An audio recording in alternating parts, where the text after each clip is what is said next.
Derrama a sua graça, abre os nossos ouvidos, o nosso entendimento. Senhor, tudo aquilo que não provém de Ti, Senhor, caia por terra. Mas, Senhor, revela, Senhor, a Tua vontade, a Tua palavra ao nosso coração. É o que nós te pedimos e te agradecemos, em nome de Jesus. Abra a tua Bíblia no livro do apóstolo João, capítulo 10, o Evangelho do apóstolo João, capítulo 10, do versículo de número 7 em diante. Diz assim a palavra do Senhor: Tornou, pois, Jesus a dizer-lhes: em verdade vos digo que eu sou a porta das ovelhas. Todos quantos vieram antes de mim são ladrões e salteadores, mas as ovelhas não os ouviram. Eu sou a porta. Se alguém entrar por mim, salvar-se-á, e entrará e sairá e achará pastagem. O ladrão não vem senão a roubar, a matar e a destruir. E eu vim para que tenham vida e a tenham com abundância. Eu sou o bom pastor. O bom pastor dá a sua vida pelas ovelhas. Mas o mercenário e o que não é pastor, de quem não são as ovelhas, vê vir o lobo e deixa as ovelhas e foge. E o lobo as arrebata e dispersa as ovelhas. Ora, o mercenário foge porque é mercenário e não tem cuidado das ovelhas. Eu sou o bom pastor e conheço as minhas ovelhas, e das minhas ovelhas sou conhecido. Assim como o Pai me conhece a mim, também eu conheço o Pai e dou a minha vida pelas ovelhas. Ainda tenho outras ovelhas que não são deste aprisco. Também me convém agregar estas, e elas ouvirão a minha voz, e haverá um rebanho e um pastor. Por isto, o Pai me ama, porque dou a minha vida para tornar a tomá-la. E ninguém me tira de mim, mas eu de mim mesmo a dou. Tenho poder para dar e poder para tomá-la. Este mandamento recebi do meu Pai. Tornou, pois, a haver a divisão entre os judeus por causa dessas palavras. E muitos diziam: tem demônio, está fora de si, por que o ouvis? Diziam outros: essas palavras são de endemoniado. Pode, porventura, um demônio abrir os olhos aos cegos? Amém? Podeis tomar assento. Nesse contexto dessa palavra, Jesus estava dando vista a um cego de nascença, um homem que tinha nascido cego. E todos ali olhavam para aquele homem e se perguntavam: quem pecou? Eles ou seu pai? Quem pecou? E Jesus vai e abre os olhos daquele homem, dá vista a ele, e os judeus que estavam em volta, os religiosos que estavam em volta de Jesus, começam agora a querer saber quem tinha dado vista àquele cego. E aquele cego então vai falar: olha, um homem colocou as mãos sobre mim e meus olhos se abriram. E esse homem agora, ele é colocado para fora daquela cidade, daquelas pessoas. Os fariseus começavam a zombar deles e dizer que Jesus era o endemoniado ou fazia aquilo por demônios. Mas Jesus então apresenta a eles uma parábola. No versículo 7 diz: tornou, pois, Jesus a dizer-lhes: em verdade vos digo que eu sou a porta das ovelhas. A porta das ovelhas. Essa geração era uma geração que pensava, porque obedecia às leis de Moisés, eles teriam acesso a Deus, mas eles se tornaram apenas religiosos.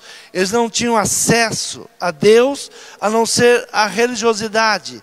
E Jesus vem ali mostrar o caminho da salvação, o caminho de servir a Deus, e se apresenta como o Cristo, como o Salvador do mundo, e eles começam então a duvidar e a zombar de Jesus. Essa era uma geração que não estava pronta para receber o Salvador. E hoje, passado mais de 2000 anos, nós também estamos enfrentando uma geração que não está pronta ainda para receber Jesus ou reconhecer Jesus como seu único e suficiente Salvador. Pertencemos à geração cada vez mais identificada por meio mecânica ou por automatizada, uma geração que tudo está automatizado. Temos a sensação que somos apenas mais um número em meio a uma multidão anônima. Somos um número ou dentes de uma engrenagem do sistema que gira sem consideração pelo individual. Nós olhamos o sistema do mundo e nós, como pessoa, nós somos negados, não fazemos parte apenas de um sistema, de um número, e não há nada que nos considera o indivíduo. Somos a soma de números nas estatísticas. As famílias que outrora o amparo para cada indivíduo, o sistema implantado separa logo cedo a mãe do filho, coloca ele numa escola. Nos primeiros meses, o seio da mãe deixou de ser o alimento ou acalento. Sem nos aperceber, nós vamos indo por uma engrenagem que vai nos afastando de tudo aquilo que Deus preparou para o bem do homem.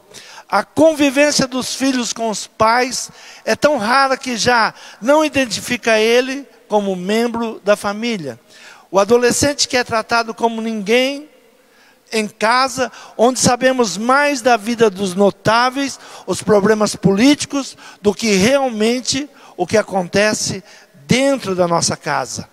Os problemas da nossa sociedade é uma só: solidão em meio à multidão. Um mundo tão despersonalizado. Jesus, ele vem falar para esse mundo: olha, eu sou o bom pastor, eu te conheço, eu te chamo pelo teu nome. Então nós estamos precisando desse evangelho. Precisamos urgentemente do evangelho pessoal de Cristo. O evangelho do bom pastor, que conhece a sua ovelha. No versículo de número 3 ele diz assim: a este o porteiro abre e as ovelhas ouvem a sua voz, e chama pelo nome as suas ovelhas e as traz para fora. Chama pelo nome as suas ovelhas. Ele sabe o nome de cada ovelha. Aqueles religiosos, eles estavam ali discutindo com Jesus, porque aquele homem cego, ele era desprezado da sociedade. Todos olhavam para ele e se perguntavam: quem pecou? Ele ou os seus pais? Por que ele vive essa condição tão miserável? Por que ele vive numa situação tão miserável? Então todos olhavam para aquele cego, alguns davam esmola, por bondade, por misericórdia, mas a sociedade olhava para ele e sempre tinha uma interrogação: quem pecou? Ele ou seus pais? Por que ele vive desse jeito? E Jesus veio para dar vida. Jesus, ele veio para o indivíduo. Jesus veio para tirar o sofrimento. Jesus veio ouvir a cada um de nós individualmente, não um grupo de pessoas, não uma multidão de pessoas. Muitas vezes nós pensamos que para Deus falar, precisa ter uma multidão de pessoas. A palavra do Senhor diz: onde estiver 2 ou 3 reunidos em meu nome, ali eu estarei. E ali eu ouvirei, e ali eu falarei com você. Então Jesus está falando de algo pessoal. O que se perdeu é procurada. A ovelha que se perdeu, ela é procurada. O bom pastor, mesmo tendo 100 ovelhas, ele deixa 99 no aprisco, bem cuidada, bem guardada, e vai atrás de uma que está faltando. Ele vai atrás de uma como se aquela fosse a sua única ovelha. Mas a parábola diz que ele tem 100 ovelhas, mas ele deixa 99 protegida, bem guardada, e ele vai em busca dessa uma que se perdeu. Então Jesus está contando uma parábola para que eles pudessem entender aquilo que estava acontecendo. Capítulo 9, versículo 34 diz assim: responderam eles e disseram-lhe: tu és nascido todo em pecado, e nos ensina a nós. Expulsaram-no. E Jesus ouviu que o tinham expulsado, e encontrando-o, disse-lhes: crês tu no Filho de Deus? E ele respondeu e disse: quem é ele, Senhor, para que eu creia nele? E Jesus lhe disse: tu já o tens visto, e é aquele que fala contigo. E ele disse: creio, Senhor, e o adorou. E disse-lhe Jesus: eu vim a este mundo para juízo, a fim de que os que não veem, vejam, e os que veem, sejam cegos. E aqueles dos fariseus que estavam com ele ouvindo isto, disseram-lhe: também nós somos cegos? Disse-lhe Jesus: se fosses cegos, não teríeis pecado, mas como agora dizeis, vemos, por isso o vosso pecado permanece. Jesus está lidando com um tipo de homens, fariseus, que eles olhavam para a lei, olhavam para as leis de Moisés, e pelas leis eles julgavam: esse pode, esse não pode, esse povo pode, aquele povo não pode. E Jesus veio dizendo que eu vim para dar vida, eu vim para aquele que me ouve, aquele que me recebe, aquele que crê. Todo aquele que crer e for batizado será salvo. Todo aquele que crer e confessar que Jesus Cristo é o Senhor, é o Salvador, será salvo. Então esta palavra, ela veio para trazer a este homem cego, este homem que estava rejeitado pela sociedade, para que ele pudesse ter um encontro com o Salvador. Romanos capítulo de número 8, versículo de número 16. Abra a tua Bíblia em Romanos 8, versículo de número 16. Diz assim a palavra do Senhor: o próprio Espírito testifica com o nosso espírito que somos filhos de Deus. E se nós somos filhos, somos logo herdeiros.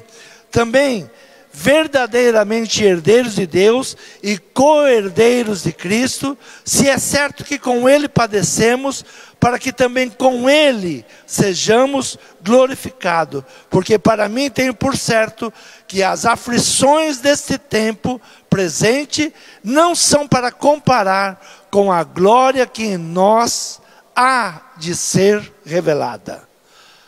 Paulo está escrevendo à igreja de Roma: se nós sentimos em nosso espírito, se o Espírito de Deus, ele testifica com o nosso espírito, nós somos filhos de Deus.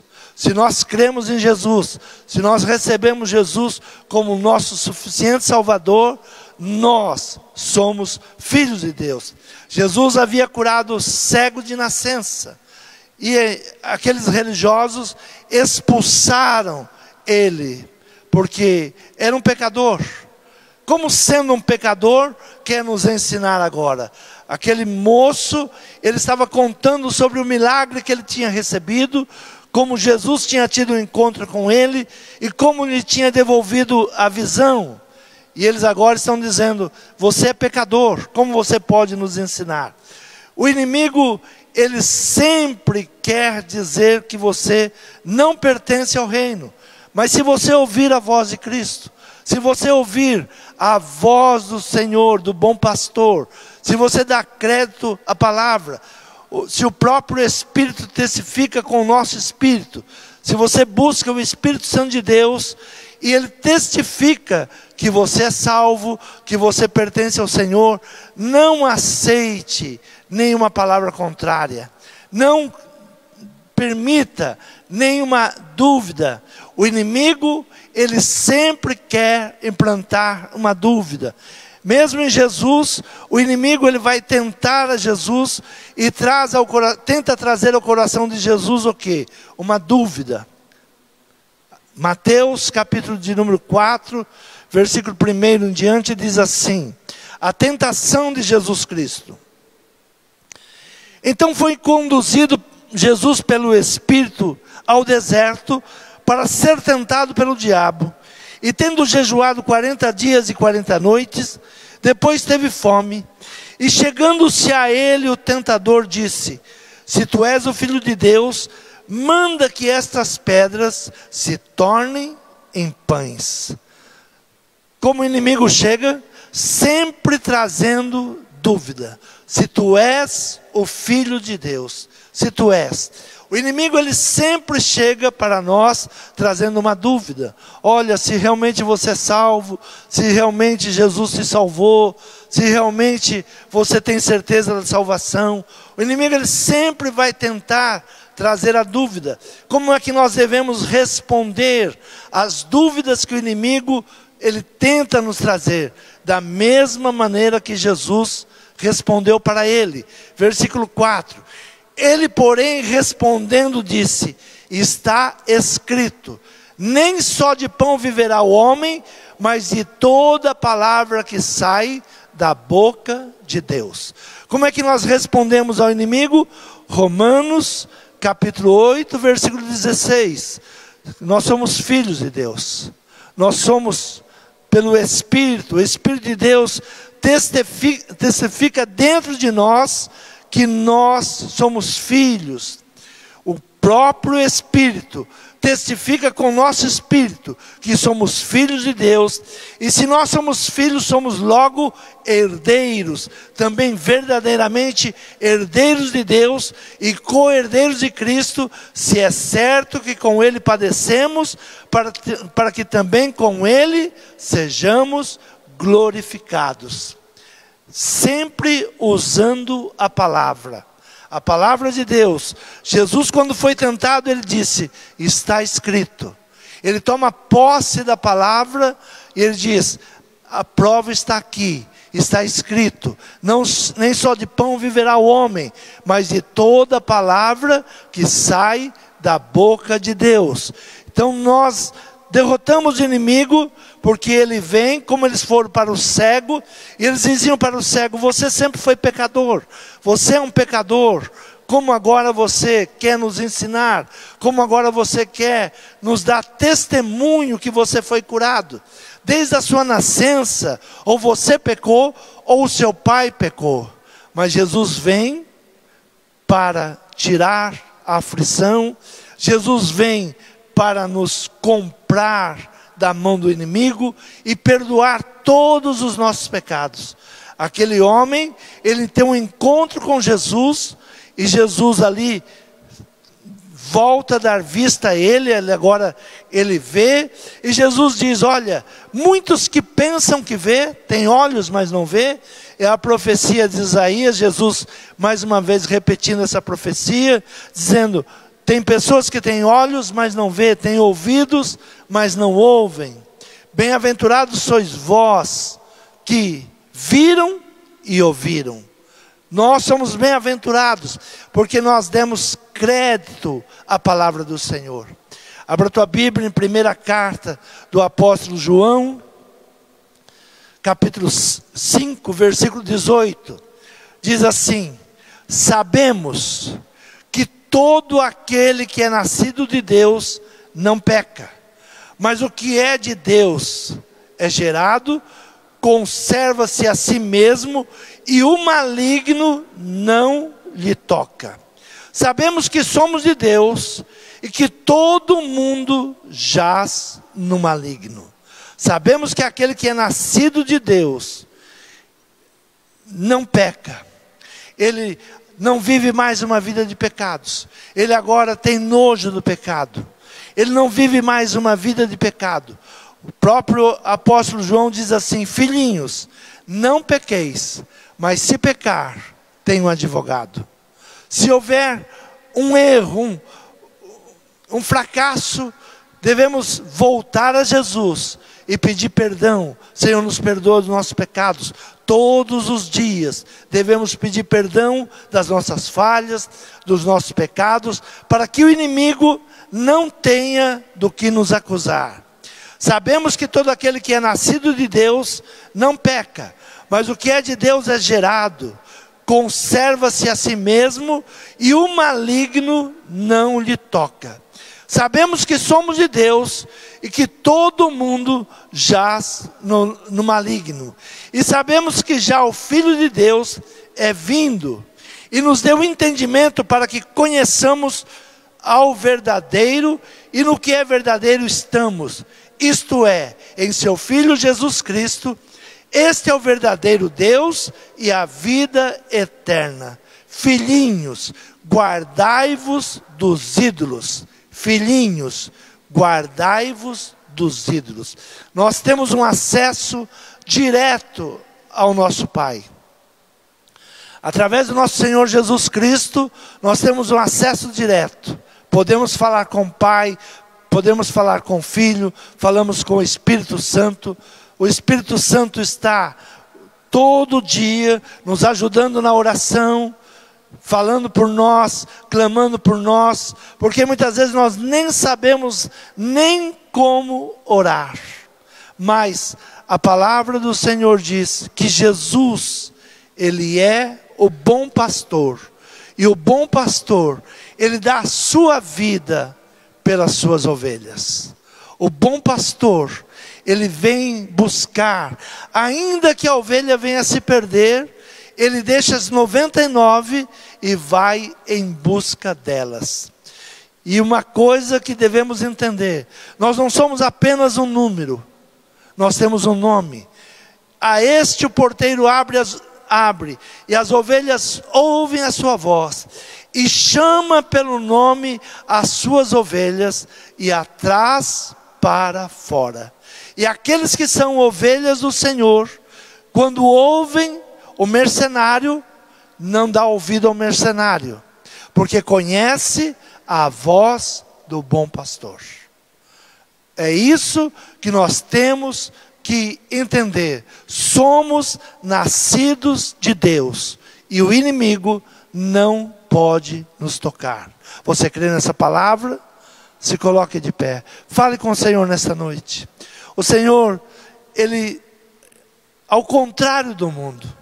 O mundo diz que você é apenas um número. O mundo jaz no maligno, no mal. Cada dia nos sentimos mais solitários, em meio à multidão. Mas no Senhor, na palavra do Senhor, nós sentimos o seu abraço. O Espírito Santo, Ele te abraça. O Espírito Santo, Ele te leva ao Pai. Ele ouve as suas orações, Ele ouve o teu clamor, Ele apresenta ao Pai. Sinta o abraço do Espírito Santo. Você não está só. Ainda que haja aflições, ainda que haja lutas, a palavra é: olha, o que há de vir, o que está vindo, o que o Senhor preparou, o que o Senhor tem nos preparado, é muito maior do que as aflições dessa terra. Continue ouvindo a voz de Deus, continue sendo sua ovelha, continue dando crédito à sua palavra, continue abrindo o seu coração, continue resistindo o inimigo. Use a palavra, está escrito, sempre que o inimigo ele vier contra a tua casa, contra a tua família, usa a palavra, está escrito: a minha casa é abençoada, nós somos filhos de Deus, o Senhor nos guarda, o Senhor nos livra, o Senhor nos protege. Fala com o Senhor nessa noite. O Senhor te conhece, Ele sabe o seu nome, Ele sabe o seu nome, e Ele te chama pelo seu nome. Senhor meu Pai, estamos reunidos nessa noite, Pai. Senhor, em um tempo de tantas confusões, Em um tempo que há tantas vozes no mundo, Senhor, há um tempo que todas as vozes nos chamam para diversas coisas, mas, Senhor, que os nossos ouvidos estejam atentos ao Teu chamar. O bom pastor, Ele nos chama pelo nome. Senhor, nos guarda, nos proteja do lobo, nos proteja dos mercenários. Senhor, nos proteja, Senhor, do devorador, daquele que veio para matar, roubar e destruir. Senhor, dá ordem à nossa casa, dá ordem ao nosso respeito. Senhor, nos coloque num lugar seguro. Senhor, é o que nós te pedimos nesta noite, Pai. E te agradecemos em nome de Jesus. Amém. Quantos podem